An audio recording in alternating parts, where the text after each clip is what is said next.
The morning rally fading, the Dow and S&P 500 now turning negative as a Tuesday afternoon. Let's see what all this means for the markets. We're joined by Randy Watts. He's Chief Investment Strategist at William O'Neill.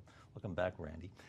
So the uptrend that we saw last week was slammed hard by Monday's steep sell-off. And today we started positive, and now it's petering out. What do you read into this trading? So a couple of things. First, while the market had a follow-through day last Wednesday, it does appear it's likely this follow-through day is going to fail. And a lot of the technical setup of the market isn't that great right now. Out of the S&P 500, as we started the morning, there are 276 stocks trading below their 200-day, and there's 312 trading below their 50-day moving average. And that's not really the sign of a very healthy market. In addition, a lot of the growth groups that have really led this whole bull market cycle have been doing worse, particularly tech. One thing that concerns me also is small caps have also been doing badly, with the S&P 600 and the Russell 2000 down about 10% quarter to date as we enter today's market trading. And I notice also the S&P 500 is still below the 200-day moving average after going below it yesterday. So what does this mean in terms of when we look ahead? We've experienced a correction. Is this a correction or the beginning of a bear market? Well, I'd say at this point in time, investors don't really know. Since 1970, there's been 27 corrections where the market was down more than 10%. Out of those, 5 turned into bear markets. So about 1 out of 5 times a correction does turn into something worse. I think what investors are really worried about is 3 things. The first is earnings growth as they look forward.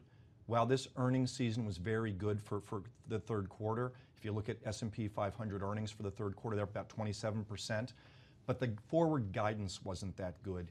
And forward guidance actually came down if we look ahead for the next 4 quarters and for all of 2019. And I think this reduction in earnings estimate guidance is what's really upsetting investors. Investors are also nervous about the Fed and the tightening cycle we're in. And I think they're also anxious about whether there's going to be any resolution in the trade talks between the U.S. and China. Now, looking at the market, and I know at William O'Neill people like to look at the charts a lot. Yeah. You noted in your most recent report that we're seeing a similar setup to what we saw in 1998 and also 2014. So what does that portend for now, 2019, 2018, 2019? You know, in 98 especially, you had a couple of things going on. You had a correction in 97, and then in 98, you had 2 corrections that were each larger than 10%, which is actually pretty unusual in a given year. You also had a currency crisis in the Asian markets, which is a little bit similar to the currency crisis we're having in emerging markets this time around. Now, fortunately, the market was able to resolve itself positively as the U.S. economy continued to grow for the next several years. We're hopeful that's what's going to happen, but I would say right now our advice to investors is definitely one of caution and patience. Caution and patience. Does that mean with this cautionary outlook, could the S&P 500 retest the October lows? It would not surprise us if that happens, especially as we said, people are worried about earnings, the Fed tightening and trade talks. We hope at some point in the next couple of months we're going to get some more positive news, either on trade or let the Fed tightening cycle, maybe it won't be as long as they're projecting right now.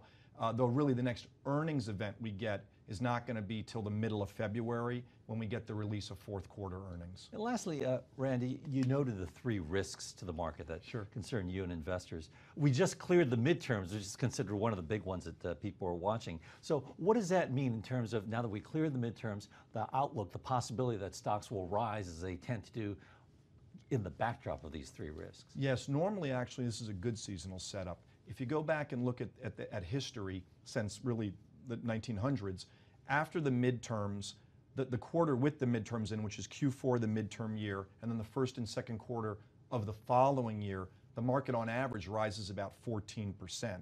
So normally returns are very strong for equity investors once you get through the midterm elections.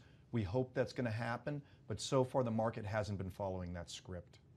Got trade coming up possibly with the G20 coming up too.